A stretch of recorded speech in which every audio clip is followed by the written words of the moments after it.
The courtroom was eerily silent as 5-year-old Emily Carter stepped through the heavy wooden doors, her tiny hand wrapped tightly around the leash of Rex, a German shepherd bearing a long, jagged scar along his side. Every gaze in the room turned toward the small girl as she made her way to the witness stand, her steps hesitant, but filled with quiet resolve. Judge Mark Sullivan, a seasoned jurist with decades of courtroom experience, leaned forward slightly, studying the child with a measured intensity. He knew the weight of the entire case now rested on her fragile shoulders. Emily was the sole witness to an attempted abduction, a case that could lock away a dangerous man for life. But there was a problem. She hadn't uttered a single word since the attack. Across the courtroom, Richard Hale sat at the defense table, his demeanor calm, almost smug. A 45-year-old software engineer with an unassuming appearance, Hale had been arrested after an eyewitness placed him at the scene.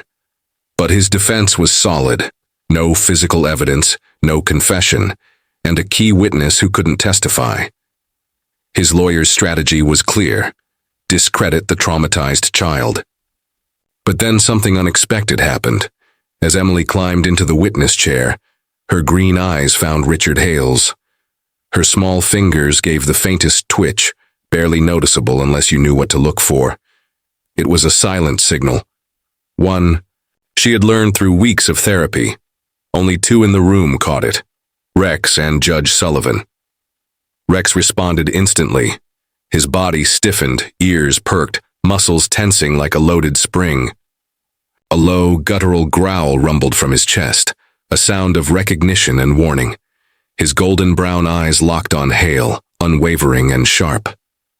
The air in the courtroom shifted. A ripple of unease spread through the crowd, hushed murmurs filling the silence. This wasn't just a service dog responding to stress. This was something deeper, something primal. Judge Sullivan brought his gavel down hard, the sharp crack echoing like thunder. "This court will take a 15-minute recess," he declared, his voice taut. Prosecutor Jenna Collins shot him a questioning glance, but he didn't return it. Instead, he looked at Emily, who now clung to Rex like a lifeline. Something had just happened, something significant, and he needed to understand it before allowing the trial to continue. As the courtroom emptied, Sullivan remained seated, his thoughts racing. He'd seen a lot in his years on the bench, but never a therapy dog reacting with such focused certainty. What had Rex recognized? And what did that mean for the case? Out in the hallway, Emily knelt beside Rex, her small hands gripping his fur tightly. Her mother, Sarah Carter, crouched next to her, smoothing back the child's curly hair with shaking fingers. "Sweetheart, are you okay?" she whispered. Emily didn't reply. She didn't need to. Her grip on Rex tightened, her tiny body pressed close to his. A few steps away, Jack Monroe, the lead investigator on the case, watched them closely. A grizzled FBI agent with decades of experience in child abduction cases, Monroe's instincts had never failed him, and they were screaming now. He stepped up beside Judge Sullivan and muttered, "Something spooked that dog. I'd bet my badge."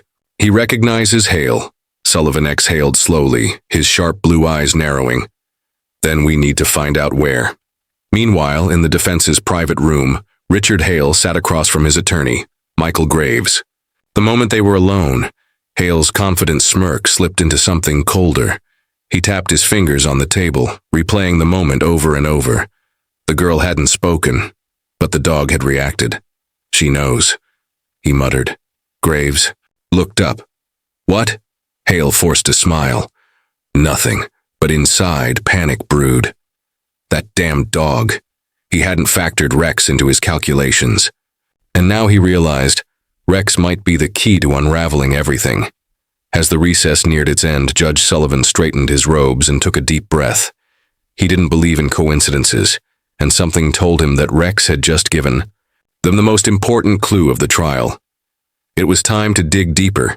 For the first time since the trial began, he felt the tide shift, before the silence, before the courtroom, before the terror that stole her voice. Emily Carter had been a chatterbox of a child. At 5 years old, she filled every room with her stories, her bright blue eyes full of curiosity and mischief. She adored fairy tales, stuffed animals, and the way her mother read each bedtime story with a new voice for every character. She had never known fear. It was a perfect spring afternoon, the kind where the air carried the scent of blooming flowers, and sunlight painted golden stripes across the backyard. Sarah Carter watched her daughter twirling from the kitchen window, a soft smile on her lips. Emily's pink dress flared as she spun like a tiny dancer. David Carter would be home in a few hours. Sarah debated whether to start dinner or wait. It should have been a normal day. At 3:42 p.m., her phone rang, her sister calling from out of state. Sarah stepped inside for what she thought would be a quick chat. 4 minutes. That's all it took. When she returned, the gate stood ajar. A cold wave of dread shot through her. Her eyes scanned the yard. Emily was still there, but she wasn't alone. A black van idled at the curb, side door slightly open. A man knelt beside Emily, his smile too warm, too polished. "I have puppies in my van," he said, his voice smooth, "and practiced. Special ones, they need a little girl to take care of them. Want to see?" Time slowed. Sarah's instincts screamed before her mind caught up. "Emily!" she shouted. The man's smile vanished, replaced by something colder. He grabbed Emily's arm. She didn't scream, didn't fight. Just stared at him, eyes wide, unblinking, paralyzed by fear. Across the street, Martha Jenkins, a retired nurse walking her terrier, saw it all unfold. Her voice, aged but firm, rang out. "Hey, get away from that child!" The man flinched. His grip loosened. Emily yanked free and bolted. Sarah scooped her up just as the van's engine roared to life. Tires screeched. The van peeled away, leaving black streaks on the pavement. Sarah held Emily tight, her heart pounding. But Emily didn't cry, didn't speak. She just buried her face in her mother's shoulder and trembled. Police arrived minutes later. Detective Jack Monroe took charge. With his graying hair and sharp brown eyes, he looked every bit the veteran of the FBI's child abduction task force. He'd seen this before, too many times, and everything about it fit the profile. Monroe frowned, eyes narrowing on the street where the van had fled. They had a suspect. They had a witness. But now, more than ever, they needed to listen. To the silence, to the signals, and to the dog who saw through it all. Muttered, flipping through a weathered notebook. 4 kids in 18 months, all taken near home, all lured with the same line, puppies. Agent Lisa Grant crouched beside Emily, her voice gentle but clear. "Sweetheart, do you remember what the man looked like?" Silence. Sarah brushed a trembling hand through Emily's curls. "It's okay, baby. You're safe now. Can you tell?" The nice officer what he looked like. Emily clutched her mother's sweater with tiny fingers but said nothing. No nod, no shake of her head. Just stillness, as if a switch had flipped and turned off her voice. "She hasn't said a single word since I pulled her into my arms," Sarah whispered, her voice cracking. "She just won't talk." Grant and Monroe exchanged a look. "Selective. Mutism," Grant murmured. "Classic trauma response."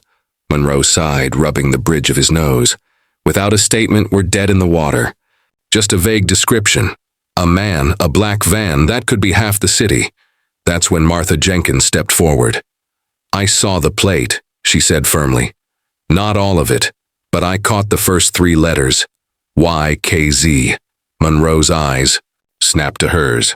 "That helps." Sarah, still holding Emily close, felt a new kind of helplessness take root. The vibrant little girl who used to light up rooms had vanished into a shell, and in the days that followed, it only got worse. Emily stopped playing, stopped drawing, refused to step outside. Every car that passed made her flinch. She couldn't sleep, and when she did, she tossed in silent terror, never screaming, only gasping, thrashing like she was trying to escape something no one else could see. Sarah and David tried everything. Favorite meals, bedtime stories, her stuffed rabbit. Nothing reached her. The child they once knew was disappearing. One night, Sarah sat across from David at the kitchen table, exhaustion hollowing out her eyes. The therapist suggested a support, Dog, she said quietly. David rubbed a hand over his face. Think that'll help? I don't know, she admitted, but I have to try something. Neither of them knew then how much that decision would change, because while Emily had lost her voice, there was someone who could still hear her. His name was Rex. Inside Dr. Laura Bennett's Animal Rehabilitation Center, the air was thick with antiseptic and the quiet hum of life. The soft scrape of claws on tile echoed in the background. On a padded orthopedic bed by the window, a German shepherd lay alert. His dark eyes watched everything. His name was Rex, once one of the city's finest canine officers. He had saved lives, tracked missing children, disarmed threats, but his body bore proof of sacrifice, a long, jagged scar down his right side, the reminder of a knife meant for another officer. 3 years ago, during a rescue mission, Rex had taken the blow to save a child.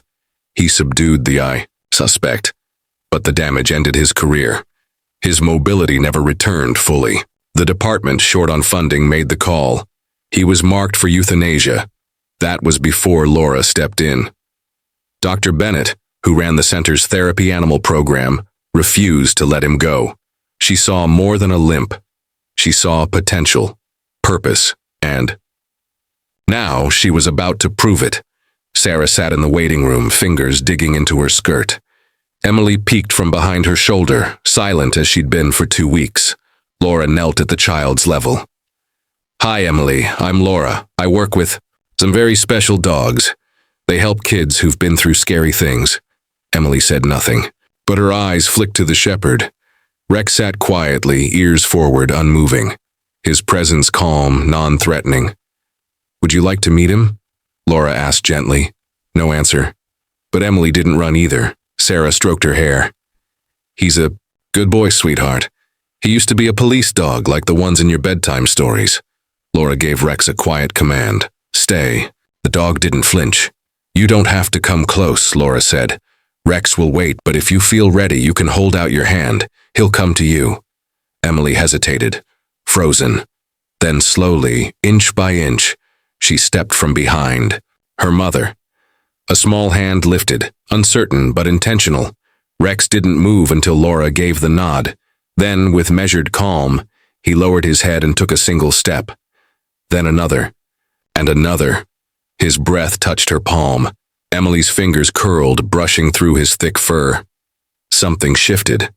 Sarah gasped, one hand flying to her mouth. Emily had reached out, tears welled in her eyes. Oh, baby, she whispered. Emily didn't speak, but she clung to Rex. Her tiny hands knotted in his fur like he was the one unshakable thing in her collapsing world. Laura smiled. That's a good girl, Emily. He likes you. The child stayed silent, but she didn't let go. In the weeks that followed, Rex never left her side. At home, she'd sit next to him for hours, tracing the scar along his side. When nightmares came, it was Rex who steadied her. She still wouldn't talk. But she drew. Again, crayon images of a girl and a dog standing beside shadowy figures. Then one afternoon, as Rex performed a trick in Laura's office, Emily watched and whispered, "Good boy." The words were barely there. A breath. Sarah froze, unsure if she'd imagined it, but Emily was staring at Rex, lips parted, as if surprised herself. Tears filled Sarah's eyes. It wasn't much, but it was something. Laura gently touched Sarah's arm. She trusts him. Sometimes, trust is how the healing starts, Sarah nodded. Then we'll follow where that trust takes us. And it would take them to a place they never expected. A courtroom, where a silent child and a scarred dog would unmask a monster. The courtroom buzzed with tension. Every seat was filled. Reporters, families, legal minds, everyone waiting for what had become one of the highest-stakes trials in recent memory. The courtroom felt like a held breath. At its center, the defendant, Richard Hale, sat beside his lawyer, his face unreadable.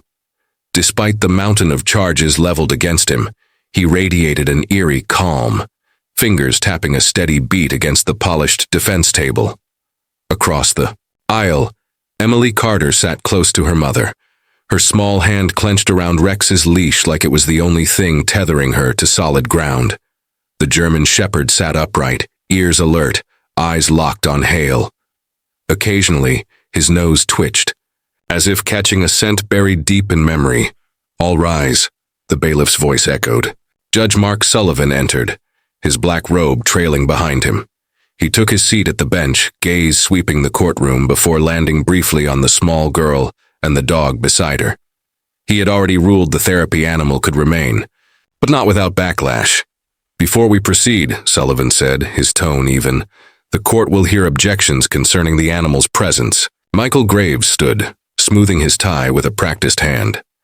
"Your Honor, while we understand the child's needs, allowing a large German shepherd in court risks undue sympathy from the jury. It creates bias, and we request his removal during testimony." Jenna Collins, lead prosecutor, rose swiftly. "Your Honor, Emily Carter is 5 years old. She's been diagnosed with selective mutism due to trauma. Rex isn't a prop, he's her medical support. His presence is essential if she's to testify at all." Sullivan leaned back, considering. "I've reviewed statements from both a child psychologist and a certified behaviorist. The dog stays." A ripple moved through the gallery, some nodding, others whispering disapproval. Graves pressed his lips thin and sat, casting a glance at Hale, who remained unmoved. Opening statements followed. The prosecution detailed a chilling pattern: years of grooming, abductions, and attempted lures. Witnesses came forward, including Martha Jenkins, the elderly neighbor who had seen Hale try to drag Emily toward his van. Her voice shook, but her testimony was clear. Throughout it all, Emily remained silent. Her small frame dwarfed by the witness chair, she kept her hand wrapped tight around Rex's leash. When her anxiety spiked, she'd glance down. The dog, still as stone, anchored her. Then it was her turn. A hush fell as Sarah Carter walked her daughter to the stand. She helped Emily into the seat, then stepped away, though her every muscle screamed to stay near. Jenna approached carefully. "Hi, Emily," she said gently. "You don't have to talk if you don't want to. You can nod or shake your head, and if you need to stop, just let us know." Emily stared at the tabletop, chest rising in shallow breaths. Rex leaned slightly into her leg. She reached down and gripped his fur. Slowly, she nodded. "Can you tell us who was in your yard that day?" Emily didn't speak, but after a long pause, she lifted her arm and pointed directly at Richard Hale. His face didn't move, but a flicker, the smallest clench of his jaw, betrayed him. "Objection," Graves shot up. "The child has seen images of my client prior. To today, her identification is compromised." "Overruled," Sullivan said. "Let the jury weigh her credibility." Jenna stepped closer. "Emily, did this man say anything to you?" The child's hand moved, a small sign, a gesture only Rex understood. Instantly, the shepherd's posture shifted, ears pricked, body tense. A deep growl rumbled low in his chest, not hostile, but protective. The courtroom stiffened.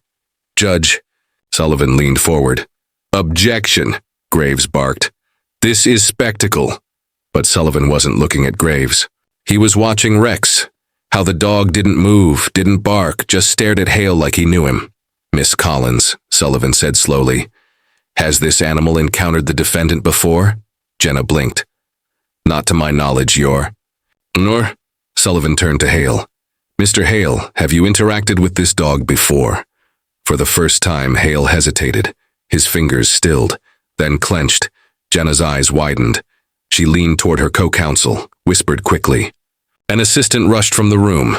"What's going on?" Graves demanded. Jenna straightened. "We request a short recess, Your Honor. New evidence may be emerging." Sullivan considered, then nodded. 15 minutes. As people filtered out, whispers erupted. Had Rex just recognized Richard Hale? And if so, from where? Outside the courtroom, new evidence surfaced. Soil samples taken from Hale's van traced back to a remote cabin in the northern woods. It matched no known residents. But Detective Monroe, a veteran investigator, knew what that might mean.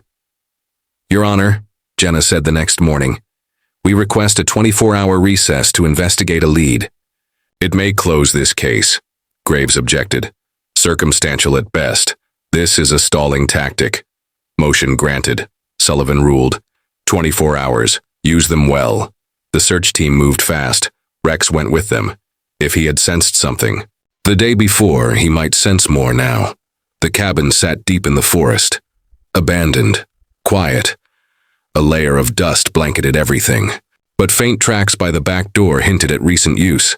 As they neared, Rex's body stiffened. Nose twitching. Ears up. He growled. A low, steady warning. "Something's here," Monroe murmured. Inside, the house was sparse. A cot. A rusted chair.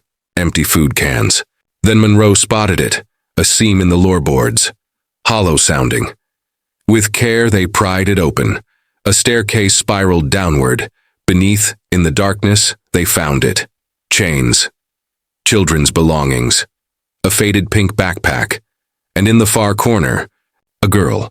A live Emma Sullivan, missing for 6 months. Her clothes hung loose on her frame. Her eyes, wide and terrified. Filled with tears. "Help," she whispered. Monroe unlocked the chains, scooping her into his arms. "You're safe now," he told her. Back in court, the revelation hit like a thunderclap. Emma's rescue was allowed into evidence. DNA on the hay. Chains matched Hale. Tire tracks linked his van. And most damning, Emma herself could testify. "Hale," Jenna said, her voice razor sharp. "How do you explain a kidnapped child locked on property tied to you?" Hale's face cracked. I don't know what you mean. Your DNA was there, your tire treads, and Emma is alive." Hale's control faltered. His lawyer whispered urgently, but it was over, and then Rex stood again. Hackles raised. Another low growl. All eyes turned. This time Hale flinched, and finally he whispered, "I want to change my plea." Gasps echoed. "Are you pleading guilty, Mr. Hale?" Judge Sullivan asked. "Yes." The courtroom exploded. Richard Hale was sentenced to life without parole. But the true heroes were clear. A 5-year-old girl who found her courage, and the dog who never left her side. Days later, Emily cupped Rex's face in her tiny hands and spoke softly, "Thank you." And Rex, steady, loyal Rex, nuzzled her gently in return. Because even in the darkest places, some lights never go out. Some voices return. And some bonds, no matter how tested, never break.